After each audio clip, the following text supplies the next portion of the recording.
Good day. Lots to talk about today, folks. And here we are on the final series of my book, How the Rich Gets Richer. Came out July 1st, and we are going over every single chapter. We are finally on chapter 11.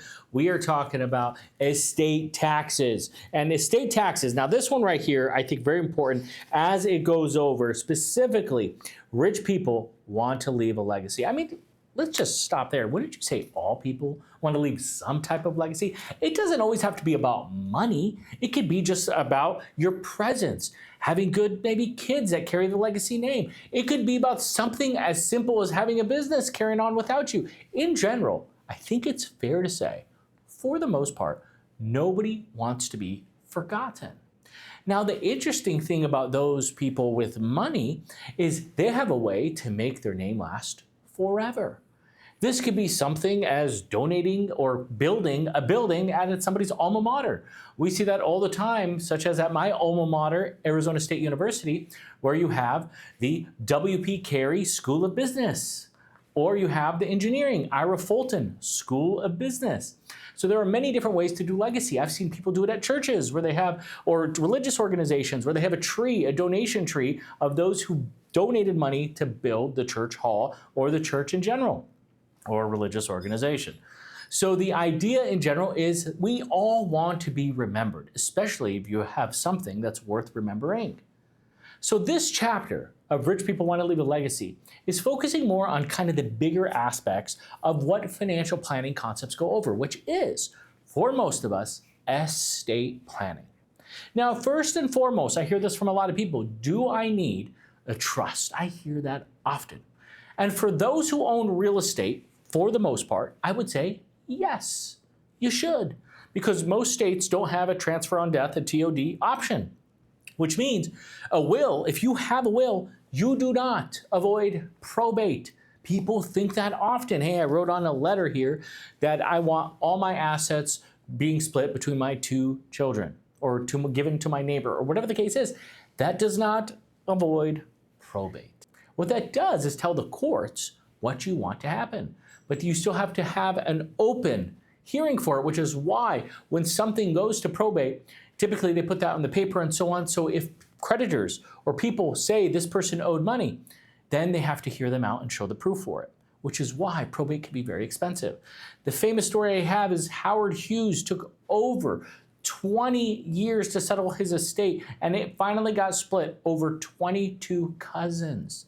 We're talking back how many years ago with $40 billion estate with, oh, by the way, half of it going to legal and attorney fees. This is why an estate plan is extremely important. Or you also have Heath Ledger, who passed away prematurely. Remember him? He was the Joker. And he ended up passing away, having a child, didn't put the child in the estate because they were fairly young. Heck, he was young, but luckily his parents said they're going to honor his wishes because obviously they know it's going to go there. You heard Michael Jackson, that's a popular one. Did you know if he were to have prematurely died, which he did, but at that time his kid was old enough, Diana Ross would have taken care of his child. He listed that. How do I know that? Because it is public record when you have a will. A trust makes it private. Nobody knows what goes on with the trust. Kind of cool. Isn't that what most people want, is a private life? Especially if you're somebody like Michael Jackson, Aretha Franklin, Whitney Houston, Phil Seymour, Amy Winehouse, who had multiple $million estates, but now everybody knows their information of how much they have, what their wishes were, if they had any wishes. Annoying. A lot of these people are in the state of California too, which has high probate costs. 4% for the first 100,000, then 3%, 2%, and 1% into infinity without any attorney costs. That's just the probate fee. These are the type of things that I wanted to go over in the book.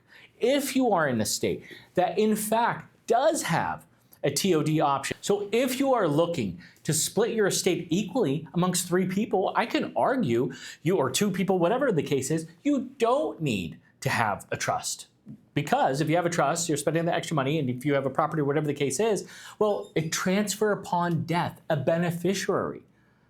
These type of things, all you need, POD, payable upon death, will go directly to the heir that you want.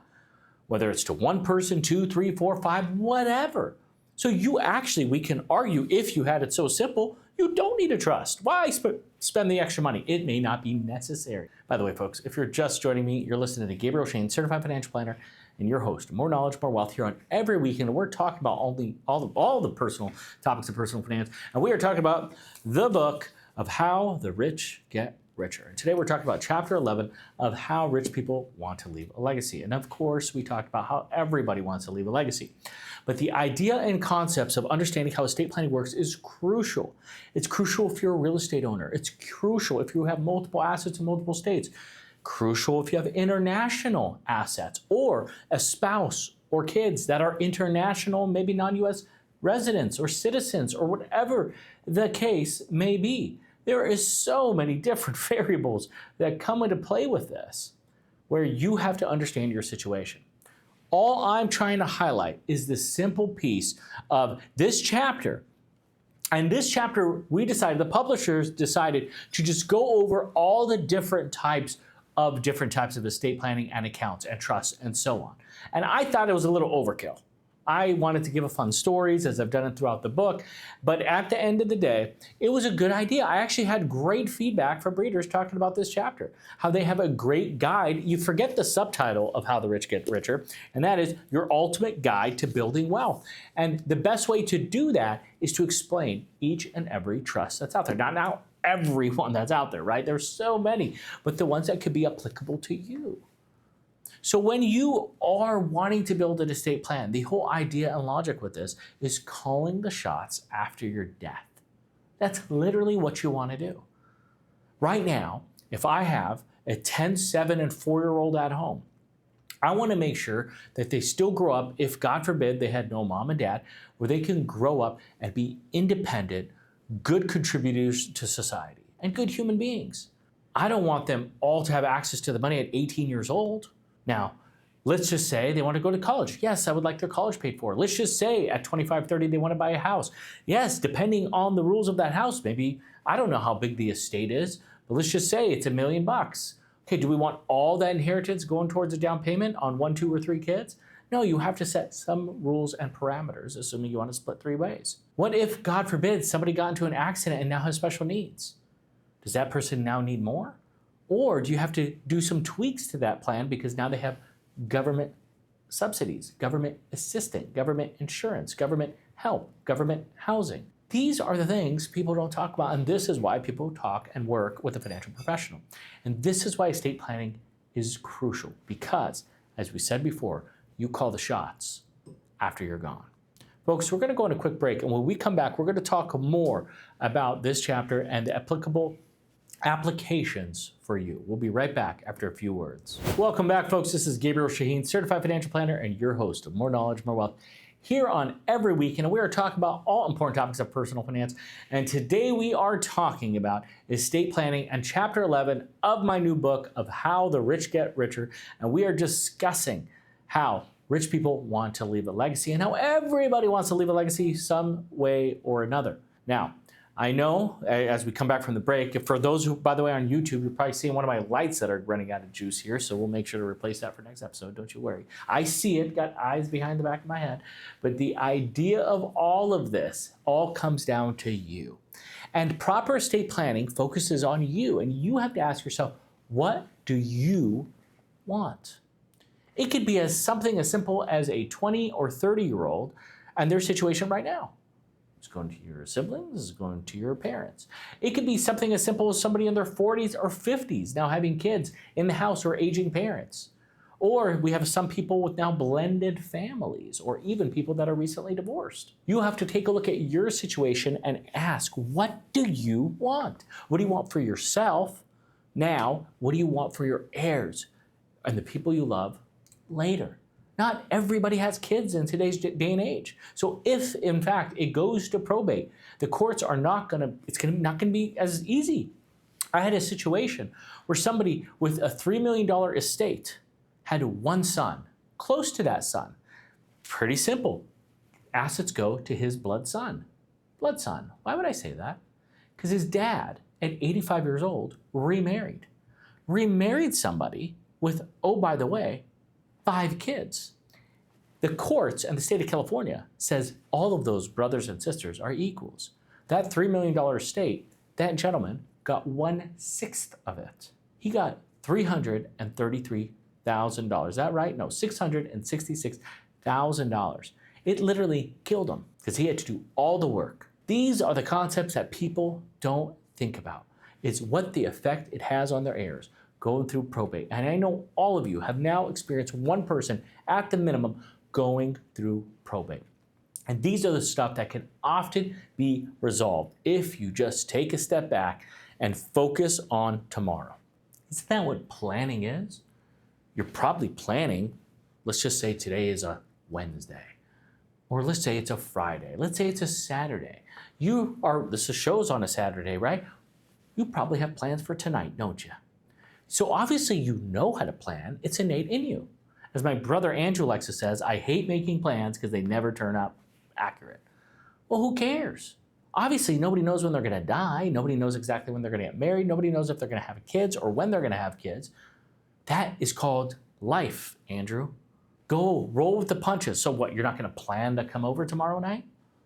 Because plans always change? So in the world we call life, you have to understand that anything can happen. And I talk to clients that had near-death experiences in the car, driving, seeing that headlights come at them, smashing them, where they got severely injured but survived. And the feedback they said was, I actually felt a moment of peace knowing that my financial affairs were intact. That is crazy impactful.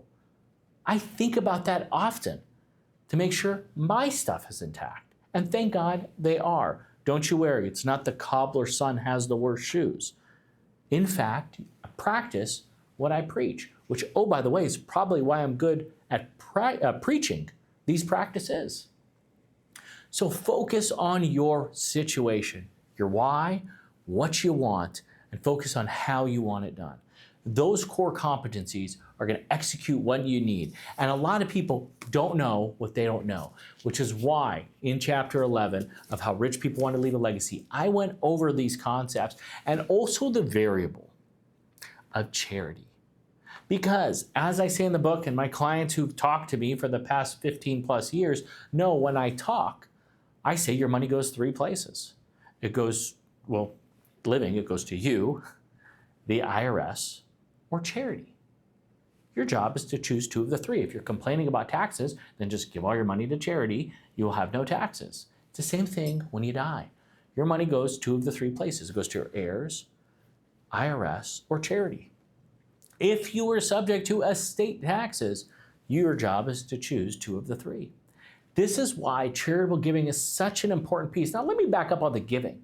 There are so many different types of plans out there, like a charitable remainder trust, where technically you're not giving, you're actually getting. You're getting monthly income off this and still got substantial tax benefits. I've seen this for a lot of people that had exits in their career, sold their businesses, have substantial windfall, and need monthly income. These are important conversations. By the way, folks, if you're just joining us, you're listening to Gabriel Shahin, Certified Financial Planner, and your host, More Knowledge, More Wealth, here on every weekend, and we are talking about all important topics of personal finance.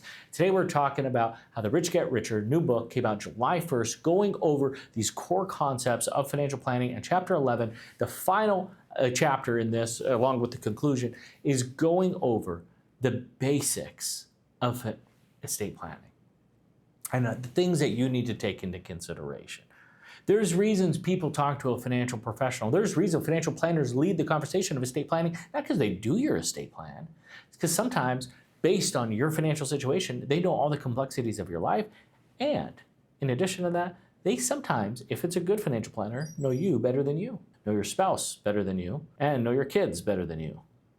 If you're truly having that intimate conversation with your advisor. If you have that professional friend, that professional communicator that's able to relate to you. Most people don't. They got their money guy or gal.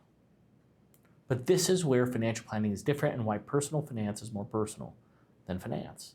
You have to be able to build and bridge that gap together. Now, I get it. Most of you hearing this or listening to this saying, well, I don't have $1 bazillion to be able to get that type of relationship. And I get it. But having that conversation that starts somewhere is also important. you're able to build that rapport, especially through a 2-meeting free assessment process. And then maybe you do an annual maintenance. Sure, it might cost a few $100 at that time, but be able to have a relationship and have a documentation with all your financial information in there where you can update on an annual basis, make sure you're on track, make sure you're having those conversations of the things that have changed to incorporate proper planning on those changes. These are core concepts of financial planning, and that's why I ended with the book. And then there's this micro chapter at the end called The Conclusion, which brings everything together, which discusses the why we built this book, why we feel these chapters, these books, these comments, these stories were relevant to you, because they're real. Everything in here is real. Nothing is fake. It's not like Forbes put the Disney sprinkle on it. This is actual items that they wanted to make sure was relevant to you. And as I read through this book probably 10 times, as I've continued to look at it, and I'm so impressed and proud of what we put together to make it relatable to you. And it's great, and it's so validating when I've had multiple, almost 100+ people reach out to me directly and say they can hear my voice in the text. That's validation that when we put this together, when I put this together, when I wrote this, I made sure my voice was there, that the stories were real. It's something that I've been saying throughout my 23+ year career. So these are important concepts, yet again, that I heavily recommend that you take into consideration. And if you have questions, reach out. That is why we're here. That's why we exist. That's why I'm passionate about this and why I love what I do. So feel free to reach out. Our phone number is 855-963-2526. That's 855-96-FALCON, like the bird, or visit our website at falconwealthplanning.com. That's falconwp.com for short. We can help answer the questions that you have. And I get it. I get this a lot when I go to church on Sunday. A lot of people ask me questions, and I'm giving my normal response. It's who I am. And then they want to meet with somebody in my office. Ideally, they want to meet with me. And I'm not here to say I don't meet with clients. I'm not here to say I won't meet with you. But what I'm here to say is our firm is now bigger than Gabriel. As we have offices all across the country, as we have 25+ advisors, and we have a staff of almost 100 people, our goal is to help you, not Gabriel to help you. Don't get it wrong. I give my presence on the firm. It starts from up top, and we communicate it clearly. We care, we're here to help, and we'll help you achieve your goals. Folks, that was a fast show. I want to thank you for tuning in with us this weekend.